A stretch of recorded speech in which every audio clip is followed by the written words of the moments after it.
Assalamualaikum warahmatullahi wabarakatuh. Halo teman-teman, kembali lagi ya di channel aku. Nggak terasa ya, sebentar lagi tuh sudah mau lebaran. Dan ini alhamdulillah di perusahaan tempat suamiku kerja itu THR-nya sudah cair. Jadi aku tuh mau buat alokasi THR di tahun 2023 ini. Gimana kalau di tempat teman-teman? Apa THR-nya sudah cair atau mungkin masih ada yang nunggu? Dan memang momen Ramadan dan Lebaran ini emang yang paling ditunggu-tunggu ya teman-teman. Soalnya ada THR-nya itu. Terus itu dulu waktu aku masih kerja, jadi tuh notif di HP itu tuh banyak banget. Biasanya kalau di tempatku itu ada bonusan juga. Jadi tuh emang momen yang paling ditunggu-tunggu aku mau menjelang Lebaran ini. Oke, ini kita masuk ke videonya ya teman-teman. Ini aku hias-hiasin dulu sedikit supaya lebih kelihatan rapi dan cantik.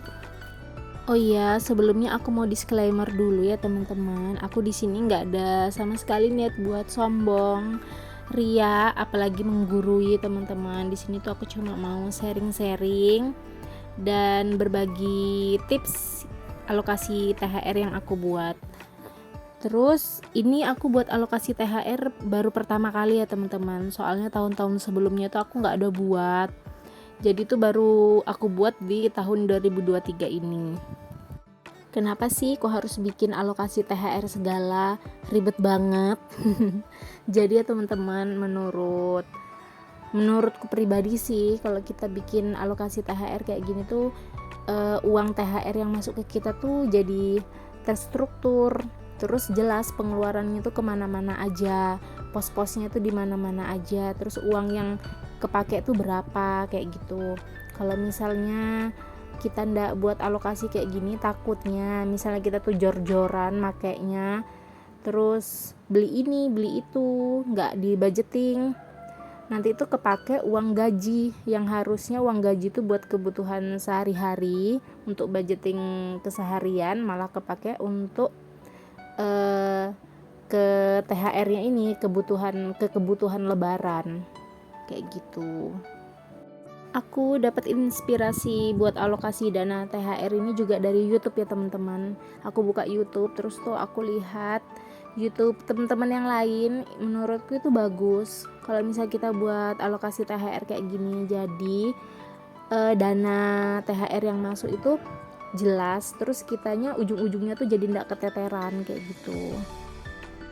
Lanjut ya teman-teman, untuk income aku privasi ya teman-teman, mohon maaf sebelumnya. Kemudian untuk alokasi dana terdiri dari kategori, presentase, dan nominal. Untuk kategori ada zakat fitrah dan sedekah, kemudian memberi ortu dan mertua. Terus yang ketiga itu ada angpau, jadi emang setiap tahun bagi-bagi THR buat keponakan-keponakan ya teman-teman. Selanjutnya ada baju lebaran untuk anak, suami, dan istri. Kemudian ada baju lebaran untuk adik kandung sama adik iparku.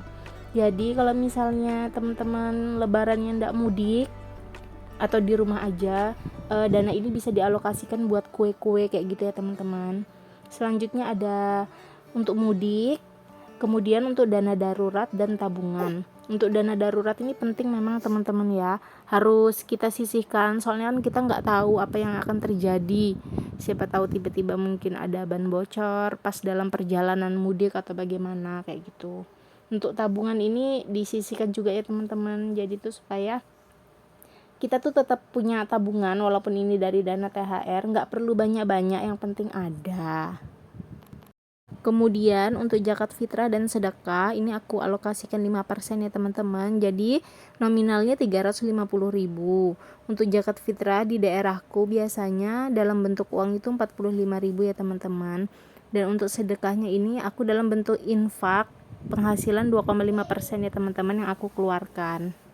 Soalnya kan THR termasuk penghasilan ya teman-teman, dan tidak banyak juga yang dikeluarkan, cuma 2,5% dari gaji kita atau dari penghasilan yang kita dapat. Kemudian memberi ortu dan mertua aku alokasikan 25%. Jadi nominalnya 1.750.000.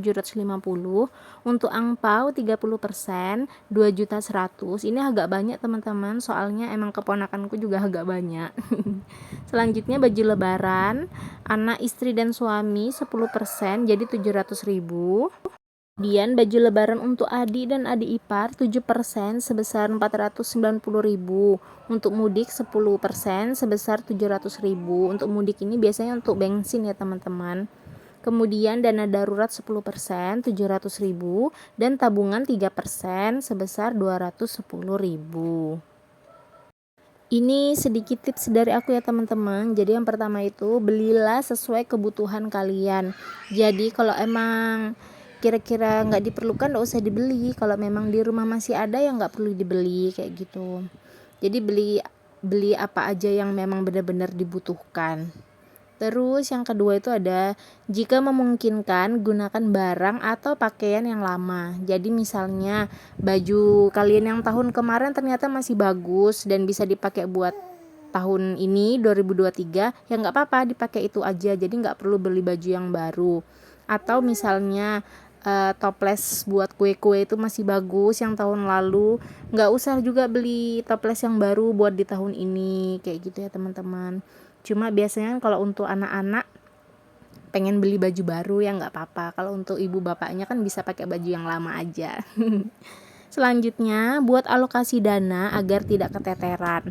Jadi memang perlu banget buat bikin alokasi dana kayak gini ya teman-teman. Jadi tuh keuangan kita tuh lebih terstruktur, dana THR-nya jelas keluarnya kemana-mana aja. Alhamdulillah selesai juga akhirnya. Video ini aku buat referensi ya teman-teman. Soalnya kan kebutuhan setiap rumah tangga itu berbeda-beda. Semoga kalian suka videonya ya. Terima kasih.